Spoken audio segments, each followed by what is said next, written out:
Bom dia a todos, bom dia a todas. Sejam muito bem-vindos e bem-vindas a mais um ICL Mercado e Investimentos. Hoje o programa tem bastante coisa para a gente discutir aqui com vocês, porque saíram os dados do payroll do mercado de trabalho dos Estados Unidos, dados esses que a gente vem falando a semana toda, né, que o mercado estava aí ansioso pela divulgação, então a gente vai trazer essa atualização para vocês. Mas vamos passar aqui por dados importantes do Brasil também, porque a gente teve divulgação do IGPDI, calculado pela FGV, atualização da cesta básica, como é que estão os preços aí da cesta básica no Brasil, nas principais capitais. Mas antes da gente passar por esses assuntos, eu vou dar bom dia para o André. Bom dia, André, tudo bem com você? Bom dia, Débora. Bom dia a todos os nossos telespectadores. Hoje aí os dados da economia norte-americana que já estão influenciando aqui a Bolsa Brasileira, o dólar está aumentando justamente por causa disso. Você tem também os dados, por exemplo, da inflação medida aí pela FGV, pelo IGPDI, tem também os dados da cesta básica, a gente vai repercutir, por exemplo, a questão das offshores, vamos repercutir também as falas do ministro do Trabalho sobre o Uber, né? Mas antes, Débora, a gente vai lá fazer o nosso giro aí pelo nosso mundão, né? Então, hoje a gente tem os mercados asiáticos, a China ainda está, né? Último dia de feriado da China, então a China não está aberta, mas você tem outros locais aí que estão abertos e tem toda essa repercussão aí da situação dos Estados Unidos. Então, como que abriu a Ásia e os mercados europeus, Débora? Olha, até surpreendentemente, André, a Ásia subiu hoje. A gente teve um movimento majoritariamente de alta no continente asiático, ainda os mercados chineses fechados, mas os demais já estão abertos. Quem liderou ali a alta na Ásia hoje foi o Hang Seng, uma bolsa de tecnologia, uma bolsa aí bastante volátil e muito sensível a movimento de juros. Então foi ali até uma surpresa o Hang Seng subir hoje, porque as bolsas ontem, tanto nos Estados Unidos como aqui também, o nosso Ibovespa subiu um pouquinho na quarta, mas na quinta voltou a cair, caiu 0,28%. As bolsas lá de Nova York também tiveram um dia bem negativo e a gente até esperava que o mercado asiático fosse refletir esse movimento do dia anterior de Nova York. Mas a espera pelo payroll, né, já estava ali trazendo tanta expectativa que as bolsas chegaram a cair um pouco antes, né? Então a gente teve esse movimento aí de queda acontecendo de uma forma antecipada. Inclusive ontem a nossa bolsa caiu bastante porque os juros futuros subiram e a gente vai falar sobre isso no final do programa. A gente vai aí falando sobre o nosso Brasil. Os juros futuros subiram por essa antecipação de expectativa pelo payroll que seria divulgado hoje, já foi divulgado, a gente também vai trazer os números para vocês. Então a gente teve esse movimento antecipado ali na Ásia e hoje as bolsas subiram. Então eu vou colocar aqui para vocês os dados do Hang Seng, para vocês acompanharem aqui comigo como é que a gente tem essa abertura hoje, fechamento também. Né? Então a gente tem o Hang Seng subindo 1,58, até uma alta considerável aí no dia. A única bolsa que ficou ali no terreno negativo entre as bolsas asiáticas foi o Nikkei 225. E aí o Nikkei 225 a gente sabe que ele também é bem sensível, principalmente a movimentações de Nova York, e ele teve alguns também fatores, dados locais, né, domésticos ali, principalmente em algumas ações de tecnologia que sofreram bastante e puxaram o Nikkei 225 para baixo. Ele foi a exceção da Ásia. Mas a Ásia teve um movimento aí majoritariamente positivo, sendo puxado pelo Hang Seng. E aí a gente vê já um spoiler da nossa abertura aí no lado esquerdo da tela, o Ibovespa caindo hoje pela manhã, agora acelerou inclusive as quedas depois da abertura de Nova York às 10h30. O dólar no movimento inverso subindo acima dos R$ 5,20 e o índice de commodities aí em queda também, mostrando essa sensibilidade do mercado de commodities que teve ao petróleo, que caiu ontem, foi aí até para um patamar de $84 por barril. Lembrando que não faz muito tempo que o barril do petróleo estava a $96, né, flertando ali com os $96. Então, uma queda considerável no preço do barril de petróleo e no minério de ferro, porque o mercado principal do minério de ferro fica na China, é da Lian, e a gente está sem essa referência de preços, né? Então a gente volta a ter negociação no mercado chinês na segunda-feira. Então até aí o movimento das commodities está um pouco refém aí de movimentos externos. E a nossa bolsa também, porque hoje a gente não tem divulgação aí de fatores que vão fazer preço na bolsa. A gente fica muito ali sensível e muito realmente refém do movimento que vem do exterior. Então hoje um dia para a gente acompanhar de perto, porque deve ser um dia de bastante volatilidade. Perfeito, Débora. Então vamos agora para o nosso Brasilzão, né? Que a gente teve divulgações importantes aqui no Brasil. Para começar, vamos falar aqui do IGPDI, né? Que é mais uma medida inflacionária, mas dessa vez não é uma oficial, né? É uma que a FGV calcula, então é que nem o IGPM, né? O IGPM é a famosa inflação do aluguel, né, que é muito utilizada para reajuste de preço do aluguel. O IGPDI também segue a mesma lógica, né, tem 3 categorias, tem o preço aos produtores, o preço ao consumidor e o preço da construção civil, e você teve um aumento de 0,45% da inflação do IGPDI em relação ao mês anterior. Veio acima do esperado, né, você teve quase que batendo no teto das expectativas, né? As expectativas mais altas estavam em 0,48, mais ou menos, mas estava sendo esperado a mediana de 0,25, 0,27, mais ou menos. A gente tem aqui uma arte para mostrar para vocês o que variou dentro do IGPDI, se foi mais o preço dos produtores, se foi ao consumidor, tudo mais. Aqui a gente pode ver, para quem não está vendo também, né, que de maneira geral, o IGPDI ele aumentou 0,45% mensalmente, mas ele apresenta aí uma queda acumulada no ano de 4,88% e uma queda acumulada em 12 meses de 5,64%. A maior alta registrada foi justamente do IPA, que é o índice de preços ao produtor, né? Então aumentou 0,51% nesse mês, muito puxado por aumento de tarifa de energia, puxado também pelo aumento de combustível, de diesel ao produtor. Então você teve essas categorias, mais então de novo os combustíveis puxando para cima. Então ele está em 2,18 no acumulado no ano, é negativo, né? E está em menos 8,83 no acumulado 12 meses. Então a gente teve uma queda considerável do preço dos produtores nos últimos meses e agora a gente volta a ter uma aceleração dele. Aí a gente tem o IPC, que é o mais importante, principalmente se a gente for observar a questão do IPCA, que deve sair na próxima semana, né? Que é a nossa medição oficial inflacionária. Você tem que no mensal ela teve um aumento de 0,27%, puxado também pelo preço dos combustíveis, então gasolina, passagem aérea subiu mais de 8%, então tem um impacto, mesmo a gente sabendo que é um bem de maior luxo. Se a gente for pegar, por exemplo, naquelas medidas que a gente mostra de inflação por estrato de renda, ela não vai afetar as pessoas com renda mais baixa, afeta só as pessoas com renda mais alta, mas isso impactou na formação inflacionária aí, medida pela FGV. E você teve a queda no preço dos alimentos, mais uma vez, até vamos falar daqui a pouco da cesta básica e vocês vão entender aí um pouco essa queda. Ele está no acumulado no ano em 2,51 e no acumulado 12 meses de 4,17. Então, pelo menos essa parte do preço ao consumidor, ela está bem controlada ainda. Você não tem grandes surpresas. É combustível pressionando, a gente teve uma alta dos combustíveis aí nos últimos meses, e alimentos puxando para baixo esse índice. O da construção civil teve um aumento de 0,34, no acumulado no ano ele está em 2,9 e no acumulado 12 meses ele está em 3,49, né? E também muito puxado por alguns bens aí que são principalmente materiais de construção que se elevaram. Então, Débora, o que a gente tem nesse momento é o seguinte: o preço ao produtor crescendo bastante, ele demora para ter impacto em relação aos demais preços, né? Mas o preço ao consumidor ainda bem controlado.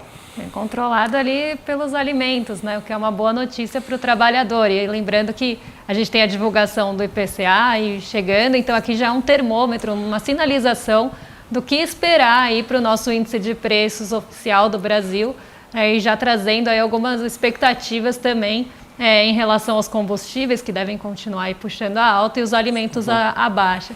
Mas um ponto importante aí para a gente continuar no tema, né, que hoje saíram também, na verdade ontem à tarde saíram os dados da cesta básica, que mostrou aí, né, esses dados mostraram que o preço continuou caindo na maioria das capitais aqui do Brasil, né? Então a gente teve até mudança, né, o São Paulo caindo mais uma posição depois de liderar ali a cesta básica mais cara do país por tanto tempo, mas a gente teve queda, né, nas principais capitais, pelo menos na maioria. Né? Foram em 14 das 17 capitais a queda, Débora. Você teve, se eu não me engano, o aumento foi em Florianópolis, em Natal e Aracaju. E principalmente você teve quedas de até 2%, se eu não me engano, São Paulo teve uma queda de 1,93%, então quedas consideráveis. A gente tem o ranking agora, vamos atualizar o ranking, né? Vocês verem qual que é a cesta básica, as cestas básicas mais caras. Florianópolis passou Porto Alegre, que estava em primeiro lugar. A cesta básica em Florianópolis está custando R$ 747,64. Porto Alegre ainda está com uma cesta básica, teve uma queda, mas ainda está no topo do ranking, em segundo lugar, com R$ 741,71. São Paulo caiu para terceiro lugar, ó, 734,77. Daí vem Rio de Janeiro, Vitória, Curitiba, Campo Grande, Brasília, Fortaleza, Belém, Goiânia, Natal, Salvador, Recife, João Pessoa e Aracaju, que é a cesta básica mais barata do Brasil, custando R$ 532,34, né? A gente teve lá também, mostrando lá no dado do Diese, que é quem divulga a cesta básica aqui, que você teve queda na maioria dos alimentos. Você teve alta no tomate, o sempre famoso tomate, né, dos colares, teve uma alta de quase 5%, 4,48%, 4,94%. Você teve alta do açúcar, você está tendo um preço do açúcar, está aumentando nos mercados internacionais, isso daí pode impactar daqui a pouco, inclusive, o preço do etanol. Outro dado para a gente ficar mais atento agora, que o açúcar está sendo a commodity que está mais crescendo. Não sei ainda muito bem porquê, mas o açúcar está puxando uma alta considerável aí nos mercados internacionais, e do café. Todos os demais ou ficaram estagnados ou caíram, como batata caiu,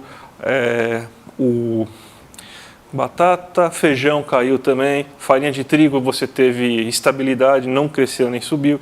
Então, uma boa notícia aí, até com isso melhorou, inclusive aquele salário medido pelo Diese, né? Então ele está mais baixo. Então o brasileiro está com maior poder de compra aí na questão dos alimentos. Então esse com certeza é o principal dado econômico, né? Se a gente for pegar a inflação de alimentos, é a melhor notícia que o brasileiro está tendo esse ano aí, principalmente, né?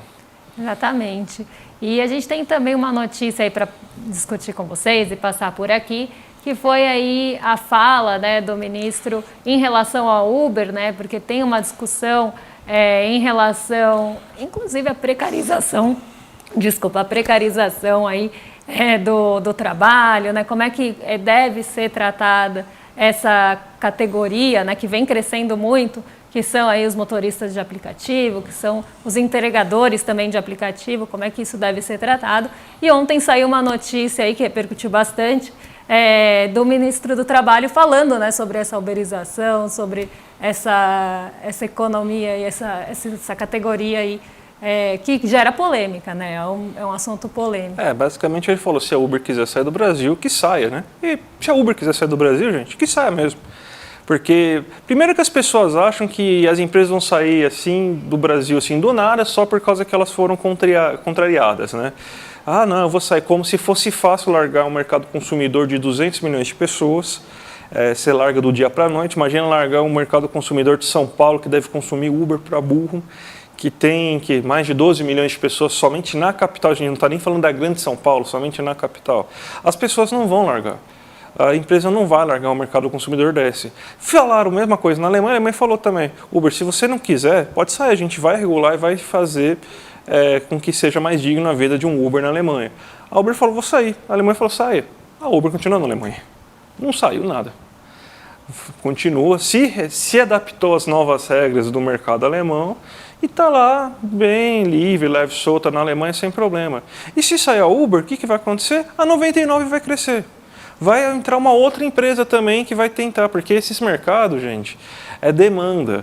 Você vai ter sempre alguém que vai acabar entrando nesse mercado, porque são grandes empresas oligopolistas, cachorro grande brincando com cachorro grande. Então, vai ter uma empresa que vai entrar e vai pegar aquela fatia de mercado da Uber. Então, eles não vão sair, eles só estão falando isso da boca para fora. Aí, até o ministro fala, o Correio pode fazer isso. Você tem, então, que pode se mudar alguma especialização no Correio, né? O iFood, se ele for um iFood também, se ele falar um dia eu vou sair, vai ter outras empresas, até o próprio Correio pode fazer. Eu acho até bom, né? A pessoa gosta de livre concorrência, né? Vamos aumentar a concorrência, então vamos colocar mais uma empresa. É estatal, mas pode, não tem problema, né? Vamos colocar mais uma empresa. Então, a fala do ministro, para mim, choca as pessoas, mas está certo, ele não vai sair. Então, que eles aceitem as regras de serem regulados aqui para melhorar a vida, inclusive de quem trabalha com Uber. Não precisa ser CLT, né? Mas você pelo menos ter um emprego mais digno, com algumas garantias, algumas seguranças, né? Que nem o pessoal está querendo falar agora, né? Está querendo não ser um trabalhador CLT, mas ser um trabalhador com maiores garantias, né? Então é isso basicamente que eles querem. Então acho que não tem nada demais, né, Débora? Exatamente. Até como está escrito no próprio resuminho da matéria, a empresa dificilmente ia sair porque o brasileiro é o mercado número 1, né? Então, se não saiu nem da Alemanha, que é um mercado menor, quem dirá aqui do Brasil? Assim, né? É que toda hora, né? Bilionários usa a desculpa, a gente já vai sair do Brasil se me taxar, mas eles já estão fora, gente. Então, né? Não adianta, eles só choram, mas na hora eles vão ficar. Fiquem tranquilos, gente. E falando em bilionário, a gente também teve o adiamento ontem da PL das offshore, né? Que ganhou esse nome, né? Dos fundos exclusivos e das offshore. E isso também acabou repercutindo bastante no mercado. E o principal ponto, né, que já estava ali no radar, pensando em mercado, foi justamente aquela questão dos juros sobre capital próprio, que também está junto aí nesse bolo. E o mercado acabou ficando feliz com esse, não só adiamento, mas também a possibilidade de não discutir o juros sobre capital próprio agora, porque a gente sabe que acaba sendo uma despesa contábil, acaba diminuindo ali o montante tributável e quanto aquela companhia vai pagar de imposto.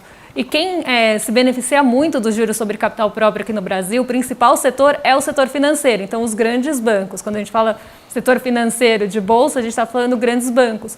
E ontem eles subiram em bloco por causa disso. Eles subiram aí, foram um dos poucos setores que subiram ontem. O financeiro ficou entre eles e as ações também. Então a gente viu Santander Brasil, Itaú ali nas lideranças de alta, justamente porque eles ficaram felizes que vão continuar ainda usufruindo dos benefícios dos juros sobre capital próprio, que devia chamar jabuticaba do capital próprio. Tá difícil essa PL aí, o pessoal cada hora tá achando uma desculpa aí para defender bilionário, né? O fã-clube dos bilionários brasileiros cada dia aumenta mais, né? Então uma categoria aí que está se mostrando bem resiliente essas 2.500 pessoas, 1.600 famílias aí, né? Então força para esses pobres coitados aí que nunca pegaram um ônibus na vida, né? Mas está difícil passar isso, justamente por causa desse juros sobre capital próprio, que agora sim é fraude. Então o pessoal está usando isso como meio de burlar a legislação, né? Então empresta para devolver sob juros e não paga imposto sobre ele, né? Então é uma maravilha. Vamos ver, né? Porque, se eu não me engano, essa pauta trava outras pautas também, né? Então vai ter que acabar votando isso mais cedo ou mais tarde. Eles já conseguiram até cair de 15 para 6, né? Então metade da alíquota que seria cobrada eles conseguiram, inclusive nos fundos exclusivos, né? Mas está difícil sair esse assunto. Ô Débora, terça-feira que vem a gente vai ter o webinário, né? E uma das coisas aí que pode mudar aí, até um momento aí para a gente já começar a mostrar algumas coisas aí que, por exemplo, você vai aprender no webinário, é quando a gente fala sobre a questão das treasuries nos Estados Unidos e a LTN, né? Então, você inclusive montou um material para a gente, para você mostrar, né? Para quem não sabe, a Débora é a nossa grande especialista em mercado financeiro aqui do ICL, do Investidor Mestre e do mercado de investimentos, né? Então você montou esse material para já dar uma palhinha, um aquecimento aí e mostrar o que vocês vão entender dentro desse webinário. Porque a gente sempre fala aqui, né? Essa semana toda, pelo menos desde sexta-feira passada, a gente está falando sobre as treasuries, né? Que elas estão renovando ali rendimentos, né? Estão renovando, a gente chama de yields isso no mercado, mas aqui eu vou traduzir para vocês como rendimentos. Esses rendimentos eles estão subindo dia após dia. Então, quanto um título lá dos Estados Unidos está pagando, esse valor está subindo aí a todo dia. E aqui a gente vê um movimento interessante, porque essa é uma dúvida muito recorrente da nossa audiência e também dos nossos alunos de uma forma geral. Por que depois que a gente começou a ter cortes na Selic, a gente teve também junto os títulos do Tesouro, sabe aqueles títulos do Tesouro que vocês vão lá na plataforma do Tesouro Direto, algo mais próximo aqui da gente, começaram a subir depois de agosto, né? Então a gente tem essa dúvida muito recorrente e também pode parecer, quando a gente fala aqui de juros dos Estados Unidos, parece que é uma coisa distante da gente, mas não é. Porque a gente tem, como a gente sempre explica aqui, esse recurso ele tende a fluir para os Estados Unidos quando a gente tem alta no rendimento dos títulos por lá para buscar segurança. Isso faz com que o dólar suba, isso faz com que nossa bolsa caia, isso também faz com que os nossos títulos pré-fixados subam. A gente tem um mecanismo que chama negociação de juros futuros, é um mercado aqui é um mercado de juros mesmo, que são negociadas taxas de juros de qual a expectativa, quanto você acha, quase uma aposta, quanto você acha que vai estar aquela taxa naquele dado vencimento. E aí, dependendo de como você monta suas posições, você pode ganhar com isso, né, e ter ou perder também, mas você pode aí ganhar com essas expectativas de quando chegar o vencimento, você tem ali aqueles contratos sendo negociados a diversas taxas, enfim. E isso norteia muito o nosso mercado de títulos aqui do Brasil, lá no Tesouro Direto. Então, eu trouxe aqui um gráfico para vocês, eu vou até pedir para colocar em tela cheia, porque aí vocês conseguem ver os números aí melhor. Então, a gente tinha ali os nossos títulos aqui do Brasil, as LTNs, títulos pré-fixados do Tesouro, saindo de um patamar ali entre 11,5 e 12 há 6 meses atrás. Quando a gente começa a ter expectativa de corte dos juros, antes mesmo deles acontecerem, a gente vê que essas taxas começam a cair. Então, as taxas que vocês iam conseguir ali comprar num título pré-fixado começaram a cair justamente porque a expectativa é que a taxa Selic caia e chegue ali a próximo de 9%, só que ela ainda está acima. A gente está falando de janeiro de 25, ela está em 10,98. A expectativa do mercado é que no fim de 24 esteja em 9, então ela ainda está bem acima da expectativa. E o que aconteceu? Né? A gente tem um momento em que os treasuries, né, essa linha branca aí para quem está assistindo, mas para quem está só ouvindo, a gente tem a linha branca também, que são as treasuries dos Estados Unidos, saindo ali de um patamar próximo ali de 4, né, há 6 meses atrás, e chegando a 5,13. Né? Então, a gente vê justamente um ponto, que as treasuries começam a acelerar, e é justamente nesse momento que os nossos títulos também começam a acelerar. Então, a gente começa a ver que eles vinham em trajetória de queda, tem um pico, voltam a cair e agora tem quase uma estilingada para cima, assim, né? Fazem uma pontinha junto com a pontinha lá dos Estados Unidos. Isso acontece justamente porque a negociação dos juros futuros começa a subir, então o mercado começa a achar que por conta da alta nos juros dos Estados Unidos, os juros por aqui podem ficar também mais altos, podem ter cortes mais lentos, e isso faz com que a expectativa dos juros suba. Junto a isso, os títulos do Tesouro pré-fixado também sobem. E a gente vê que esse movimento acontece junto. Eu fiz até um gráfico aqui para vocês, eu vou colocar na tela, um gráfico animado. E aí a gente consegue ver, aqui do meu computador, como é que essas taxas, aqui a gente tem até um pouquinho de distorção, porque elas são taxas que têm ali, né, patamares diferentes. Mas eu vou colocar aqui para vocês como é que fica esse movimento conjunto. Né? Então eu vou colocar aqui na tela para vocês verem. Quando elas sobem juntas e quando elas caem juntas ali. O de cima, que tem a bandeirinha do Brasil, são os títulos pré-fixados. E a parte roxinha aí, que é a linha de baixo, são as T-Notes, né, os treasuries de 2 anos. E a gente vai ver que principalmente a partir, já estou dando um spoiler aí para vocês acompanharem, lá para meados de agosto, a aproximação de setembro, a gente vê que as duas começam a fazer movimentos para cima juntas. Então, vamos ver aí esse movimento. Por que isso acontece? Então, a gente tem aí as taxas, né, subindo, agora os treasuries já se aproximando de 5%, e as taxas aqui do Brasil a 10,5%, né, 10,30%. E a gente vai ver o momento que a gente chega próximo de 11%, tá? E é justamente quando as taxas lá dos Estados Unidos começam a ficar próximas de 5%. Então, a gente vê esse movimento conjunto aí das duas bolinhas subindo olha lá, elas começaram a subir. E aí, já finalizando no patamar que a gente está agora.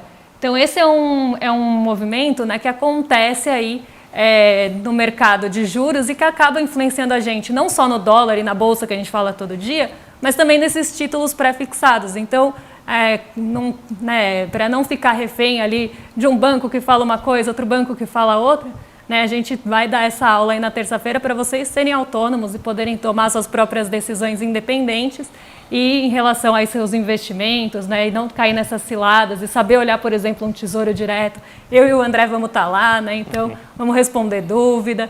Então vai ser um encontro imperdível aí, não se esqueçam de escrever. Perfeito. Tem o link aqui embaixo para vocês acessarem, edu1.com.br/mercado aí. A gente vai fazer a chamada de novo aí no final da aula, tá? Mas quem já quiser se inscrever agora, já se inscreve, tá bom, gente? E Débora, vamos então falar do assunto do dia, né? Que é o payroll, né? O famoso taxa de desemprego nos Estados Unidos. E só para lembrar, gente, economistas são seres desumanos em sua grande maioria das vezes, tá? O desemprego está muito baixo, ou seja, tem muita gente empregada e o mercado não gostou disso, né? Explica um pouco essa história maluca aí, porque, pessoal, explica a cabeça de um economista liberal, por favor, Débora. Economista liberal de mercado, né? Que é isso.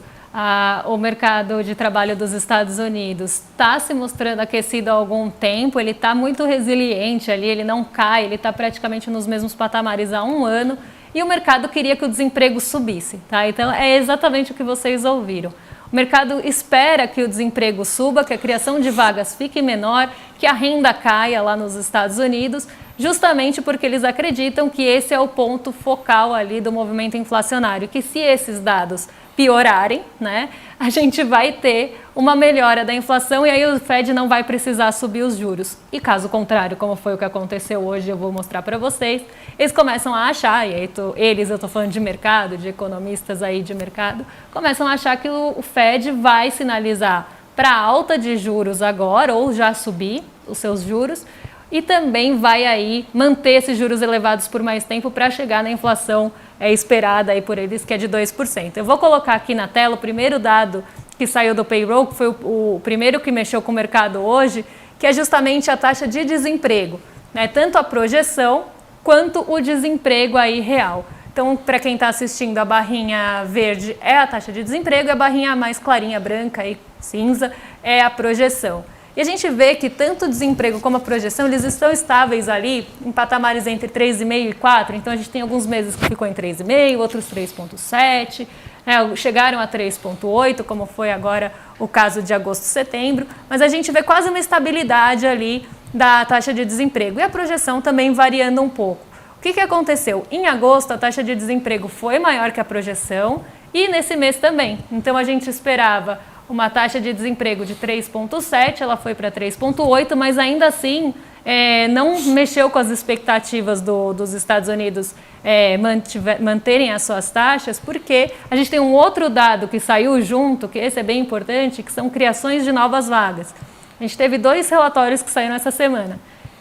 Criação de novas vagas no mercado de trabalho no setor privado e criação de novas vagas no relatório JOLTS, que é um pouco mais abrangente. E o payroll era o mais esperado porque os outros 2 apontaram para direções diferentes, então o payroll ia ser mais definitivo em relação aí à criação de novas vagas, como é que estão aí os postos de trabalho. E aí o que a gente vê? O mercado esperava 170 mil, aqui está em milhares, está em mil. 170 mil criação de novas vagas, então a projeção era 170 mil, só que foram criadas 336 mil. Muito superior, né? Quase o dobro se a gente fosse pensar. Então, essa expectativa aqui, né, vocês veem que a projeção faz tempo que está sendo não só alcançada, mas também superada. E aí uma projeção que fica em 170 e criação quase o dobro de postos de trabalho, isso mostra um mercado de trabalho ainda aquecido.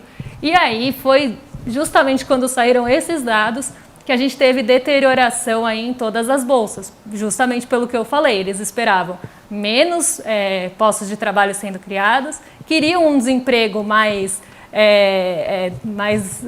aí elevado, né? Eu não gosto de falar isso, mas o mercado esperava assim um desemprego mais elevado e também esperava ali uma renda menor. A gente teve aumento também do salário médio por hora, que lá nos Estados Unidos ele é medido dessa forma.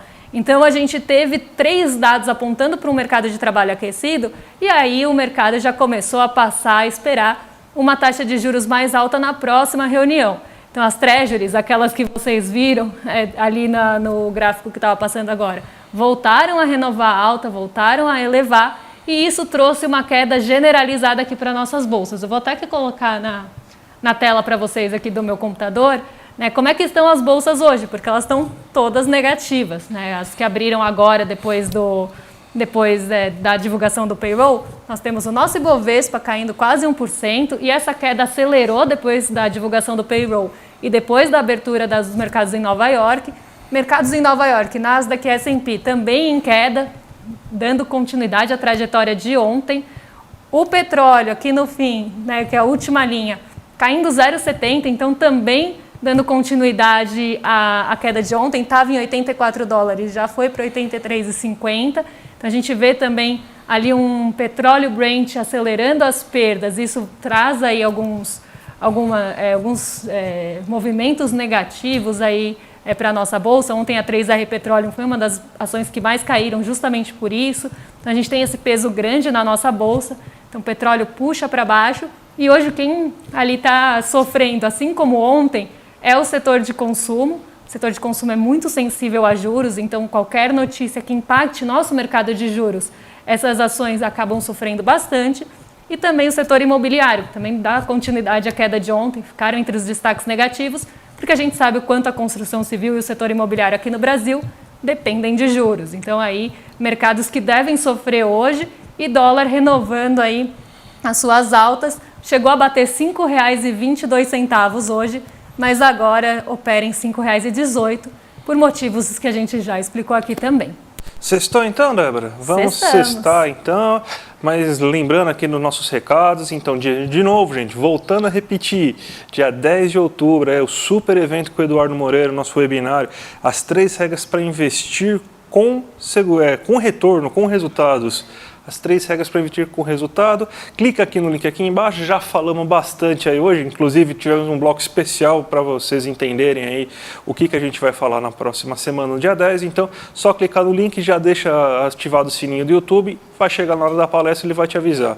E pedir também para vocês continuarem com a gente, né? Porque hoje tem ainda o ICL Notícias 2 a partir das 6 horas da tarde, com a nossa dupla de Chicos, Chico Sai, Chico Pinheiro, e com a Gabi Varela. E logo depois, às 7h30 da noite, tem de novo o Sinapse com o César Caleron e a Robertinha Garcia. Então, gente, programação do CL até as 8h30 da noite. Continuem com a gente aí e sejam felizes.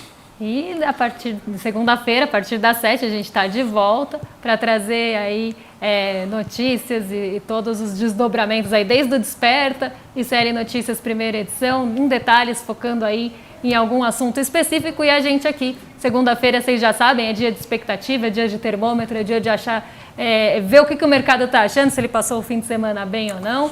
Então a gente tem aí as expectativas na segunda-feira e outros assuntos importantes para tratar com vocês. Então, bom fim de semana para vocês e até segunda-feira. Até segunda-feira, gente. Tchau, tchau. Olá, eu sou o Eduardo Moreira, trabalhei durante 20 anos no mercado financeiro, fui sócio do maior banco de investimentos do país e depois de 20 anos de experiência, eu posso te garantir que tem 3 regras básicas que, se as pessoas seguissem, investiriam com muito mais resultados. 3 regras simples e que você pode aprender em pouco tempo. Para isso, eu preparei uma aula que vai acontecer no dia 10 de outubro, uma terça-feira, às 8 horas da noite, no horário de Brasília. Para você poder se inscrever e assistir essa aula, que não tem replay, é muito simples. É só clicar aqui em cima ou aqui embaixo no link que vai estar aparecendo para você e rapidamente você vai estar inscrito. Se inscreve agora, participa, chame seus amigos e amigas para participar também. É uma chance que você tem de mudar completamente a relação com o seu dinheiro e com seus investimentos e abreviar o caminho até a independência financeira. Um abraço. Eu sou o professor Ângelo Battistini Marques, sou professor do curso de Metodologias Ativas para a Docência no Século XXI. As escolas, de uma maneira geral, ensino médio, ensino fundamental, universidades, têm falado muito essa questão do uso de metodologias ativas. São muitas metodologias e você, nesse curso, vai ver um pouquinho da razão do porquê que a gente usa metodologias ativas e a gente vai fazer um apanhado geral sobre algumas metodologias, as mais usadas, mais difundidas, que é para você que trabalha como professor, como gestor, como educador, tenha uma noção do que é esse conhecimento que está sendo trazido para dentro da sala de aula. A liberdade de expressão, a liberdade de pensamento, como a liberdade de imprensa, estão previstos no artigo 5º da Constituição de 1988. no inciso 4º da Constituição se diz que o pensamento é livre e vedado ao anonimato, e também está no inciso 9, que trata da livre manifestação da imprensa, né, da expressão da atividade intelectual, e que, fundamentalmente, não há censura prévia. Isso é de fundamental importância. O nosso papel de comentaristas, de juristas e de jornalistas exatamente fazer essa vigilância para que aquilo que está na Constituição de fato seja cumprido.